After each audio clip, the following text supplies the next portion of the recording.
कैसे हो भाइयों? आज हम बात करने वाले हैं ईएमआई के बारे में। बहुत ही कॉमन टॉपिक है, बहुत से लोगों ने ले रखा होगा, बहुत से लोग लेने का सोच रहे होंगे। बट हमें कब लेना चाहिए ईएमआई? हमें कब ज़रूरत पड़ता है ईएमआई का? और कितने लोग ऐसे गलतियाँ करते हैं ईएमआई लेकर? आज हम इस टॉपिक को कवर करने वाले हैं और हमारे देश पे एक ईएमआई कैसा इम्पैक्ट डाल रहा है, कैसे ये चीज़ें हो रही हैं, हम इन सब चीज़ों को कवर करने वाले हैं। तो बने रहिए हमारे साथ। उससे पहले कुछ चीज़ें देखते हैं। मेन टॉपिक पे आने से पहले लोग नए-नए कार्स ले रहे हैं, नए फ़ोन्स ले रहे हैं, नए घर ले रहे हैं, लेकिन एक हिडन रियलिटी है जो किसी को नहीं मालूम। ये सब चीज़ें ओनरशिप से नहीं, ईएमआई से आ रही हैं, जो लोग नोटिस नहीं करते हैं। भाई उन लो और लोग दिखाते हैं कि चलो भाई मैं मेरे पास ये सब चीज़ें हैं, मेरे पास बहुत महँगा फ़ोन है, मेरे पास बहुत महँगा कार है या फिर मैं बहुत ही आलीशान घर बनवा लिया है मैंने, क्या ही बात है मतलब बहुत अच्छा है, ठीक है? तो ईएमआई कन्वेंशंस है या प्रेशर है? देखो, रिजर्व बैंक ऑफ इंडिया के फाइनेंशियल स्टेबिलिटी के रिपोर्ट्स के अकॉर्डिंग इंडिया में हाउस होल्ड लोन्स और पर्सनल लोन्स रिसेंट ईयर में सिग्निफिकेंटली इंक्रीज हुए हैं। समझ रहे हो इसका बात मतलब? लोग कितने ज्यादा ईएमआई ले रहे हैं, लोन्स ले रहे हैं, पैसे नहीं है उनके पास कि वो सामान में cash hand to hand cash देकर ले लें या फिर कुछ दिनों में कैश देकर ले लें, वो ईएमआई पे ले रहे हैं। वो रुक भी नहीं रहे हैं कि भाई मुझे तो आप पेशेंस रखते हैं, बाद में ले लेंगे। नहीं, अभी लेना है भाई, क्यों मैं रुकूं? क्यों सब ले रहे हैं भाई, मैं भी लूंगा? ऐसे लोग सोच रहे हैं। तो गलतियां करते हैं भाई ये सब। और मैं आपको इसका ये पीडीएफ में इसकी डिस्क्रिप्शन में डाल दूंगा, आप जाके वहां पे देख लेना। जो रिपोर्ट जो है, मैंने प्रॉपर जो भी मैं कहता हूँ प्रॉपर प्रूफ के साथ कहता हूँ और मैं इसका पीडीएफ में डालूंगा, आप देख लेना बिल्कुल जाके। अगर किसी को भी कुछ भी डाउट रहता है तो आप बिल्कुल देखो। चलो आप टॉपिक पे आते हैं। मतलब ज्यादातर लोग अपनी इनकम का फ्यूचर पार्ट ऑलरेडी स्पेंड कर रहे हैं। समझ रहे हो? मतलब पैसे अच्छा आ रहे हैं और आप लोग को पता होगा ना, पैसे आते हैं और उस कट जाते हैं ईएमआई में। कोई सोफा ले रहा है, कोई फर्नीचर ले रहा है, क्या क्या चीजें ले लेते हो यार तुम लोग। फोन भी ईएमआई में। फोन कितना कितना जरूरी तुमको? फोन भाई क्या कर रहे हो फोन का तुम? बस शो ऑफ करने के लिए, कार शो ऑफ करने के लिए घर बनवा रहे हो भाई, तो थोड़ा रुक जाओ यार, पेशेंस रखो। अभी जो हो तो खराब थोड़ी है। हाँ, रह रहे हो ना, थोड़ा रुक जाओगे तो और अच्छा घर बनवा लोगे, ईएमआई ज्यादा नहीं लगेगा तुम्हारा। हाँ, तो लेकिन तुम रुक ही नहीं रहे हो भाई, ये सब गलतियां कर रहे हो भाई। कार ईएमआई पे ले रहे हो, फोन ईएमआई पे ले रहे हो, होम लोन ले रहे हो। ईएमआई ईएमआई जो है ना, ये लाइफस्टाइल को एक्सेसिबिलिटी बना रहा है, लेकिन एक हिडन कॉस्ट भी होता है। लोग लॉन्ग टर्म के लिए कमिटेड होते हैं ईएमआई पे, ठीक है? और ये क्या इम्पैक्ट डालता है हमारे लाइफ पे, हम इसको आज समझेंगे। लोग जॉब छोड़ने का डर से डरते हैं। अरे भाई जॉब छूट गया तो भाई कैसे होगा यार? जॉब छूट गया तो मैं ईएमआई कैसे भरूंगा? रिस्क लेने से डरते हैं भाई। अगर मैंने रिस्क ले लिया तो फिर यार कुछ क्या ही हो जाएगा। अगर जॉब मेरे रिस्क में आ गया, अगर मेरे से कोई गलती हो गई तो फिर कैसे होगा? जॉब तो मेरा गया और ईएमआई क्या करेंगे? ईएमआई कहाँ से भरेंगे फिर?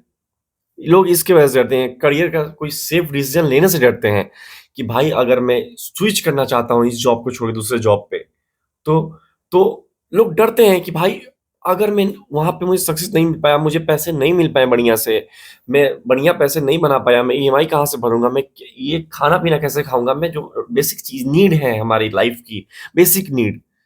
भाई अब खाना पीना तो छोड़ नहीं सकता ना कोई, दाल चावल तो खा नहीं सकता, कुछ चिकन वगैरह मटन वगैरह तो चाहिए ही चाहिए। हाँ, तो ये सब कहाँ से पूरी होंगी? तो लोग डरते हैं ईएमआई लेने की वजह से। और ईएमआई जब ले लेते हो ना आप, तो आप थोड़े से ऐसे पहले तो रहते हो खुले खुले से, हाँ भाई चलो मैं खुला हूं, मैं कुछ भी कर सकता हूँ जिंदगी में। लेकिन जब ईएमआई लेने के बाद ना श्रिंक हो जाते हो, आप समझ जाते हो भाई अब मैं ऐसे पंख फैला नहीं सकता। लिमिटेड जगह है मेरे पास में, इतने में ही चलना है मुझे। अब मैं ज्यादा उड़ूंगा तो भाई पता नहीं कब पंख कट जाए मेरा। और लोग डरते हैं इसी चीज से। तो ईएमआई लेकर पहले तो बहुत खुश रहते हैं, लेकिन बाद में गलतियां करते हैं वो लोग। और लाइफ में बेस्ट डिसीजन से डरते हैं वो लोग कि भाई पता नहीं क्या होगा इसके बाद, ये मैं सही कर पाऊंगा या नहीं। चलो चल छोड़ो यार, जो चल रहा है ना अभी इसी को चलने देते हैं आराम से स्मूथली, और फिर आगे देखेंगे कि भाई कैसे क्या करना है। तो भाई ईएमआई बहुत जरूरी रह गया ना, जरूरी कि हाँ भाई अब लेना ही चाहिए मुझे। अब इसके बिना काम नहीं चलेगा, इतना सा से रह जा रहा है कोई काम, तो ले लो। ईएमआई या फिर लोन ले लो।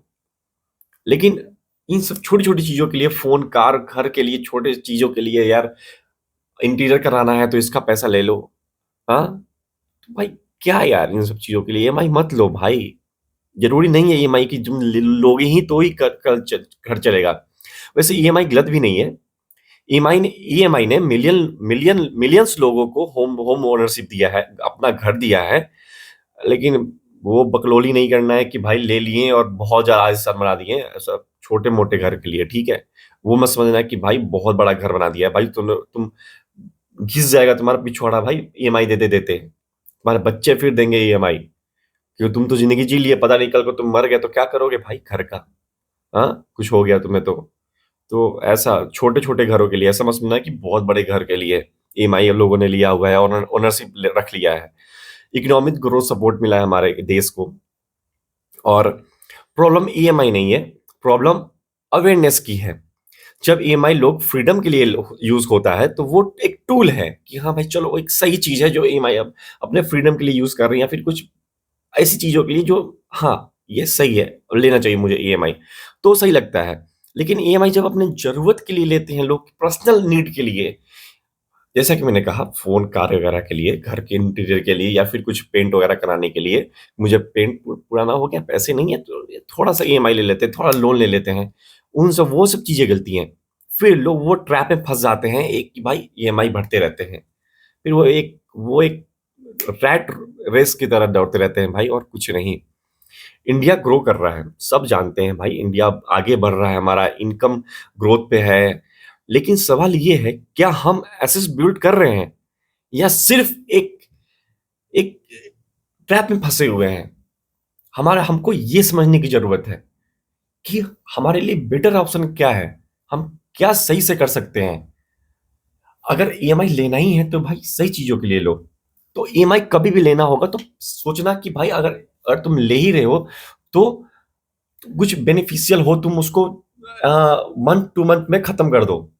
ठीक है? ऐसा नहीं कि भाई चल रहा है सालों-साल, फिर तुम्हें कुछ हो गया, तुम कोई नशा-वशा कर रहे हो, तुम मर गए, फिर तुम्हारे बच्चों पे आ गया, तुम्हारे फैमिली पे आ गया और वो फिर प्रेशर बन जाता है। फिर वो अपने फ्रीडम वो छोड़ के भाई तुमको दे देते हैं कि भाई मेरा बाप लिया हुआ है ये ईएमआई, लोन लिया हुआ है, मुझे चुकाना है अब।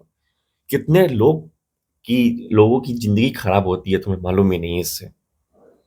और अब not not in the part of this EMI, but अब थोड़ा-सा इससे हट के बात करते हैं उन लोगों के लिए जो मेरे वीडियो पे हेटर कमेंट दे रहे हैं, ठीक है? तो देखो भाई, तुम्हें नहीं पसंद आ रहा है मेरा वीडियो, मत देखो। मैं किसी को फोर्स नहीं कर रहा हूँ कि मेरा वीडियो तुम देखो ही देखो। तुम्हें अगर लगता है कि नहीं मेरे पास यार ये तो बच्चा है, ये तो यार कम एज है इसका, ये 25 साल उम्र कितना ही होता है इसका। तुम्हें लग रहा है कि भाई अगर मुझे कम नॉलेज है, मुझे कुछ पता नहीं है और मैं खराब चीज़ तुम्हें सिखा रहा हूँ, मत देखो ना भाई। कौन कहता है तुम्हें देखने के लिए? मत देखो यार, छोड़ो, मत देखो। मत सब्सक्राइब करो मेरे चैनल को और तुम्हें लगता है कि भाई ये तुम्हारे लिए बेनिफिशियल नहीं है तो कमेंट करके तुम बताना कि भाई कि हाँ, जब तुम अच्छा नहीं कर रहे हो। किसी को आगे बढ़ते हुए देख नहीं सकते क्या? मतलब इंडिया में जो है ये हाँ भाई, कोई आगे बढ़ेगा तो टाँग पकड़ के खींच देंगे उसको पीछे। कैसे बढ़ सकते हो तुम आगे? कैसे कुछ नया चीज़ कर सकते हो तुम? और तुम लोगों का तो काम ही होता है कि भाई कि कोई नया चीज़ करे तो उसको पोक करना, "अरे! अरे! क्यों कर रहे हो ऐसे? मत करो।" तो भाई थोड़ा समझो, मैच्योरिटी लाओ अपने अंदर। इतने बड़े हो गए हो तुम, अगर ऐसे कमेंट कर रहे हो, तो थोड़ा तो समझ रखो भाई कि कोई आगे बढ़ना चाहता है तो बढ़ने दो उसको। भाई मैं कुछ पढ़ रहा हूँ, कुछ समझ रहा हूँ, कुछ स्टडी कर रहा हूँ, तब तो मैं आगे आप लोगों को बता रहा हूँ ना कि भाई ये सब चीज़ें हैं जो लाइफ में चल रही हैं। और तुम आके यार बकलोली कर रहे हो बस। खुद तो कोई काम धंधा कर नहीं रहे हो, मुझे ही आके बोल रहे हो। भाई ये कैसे कर रहा है यार? तुम्हें बोलने नहीं आ रहा, तुम्हें पढ़ने नहीं आ रहा, ये नहीं करने आ रहा, वो नहीं करने आ रहा। भाई नए-नए काम स्टार्ट करोगे, गलतियाँ सबसे होती हैं।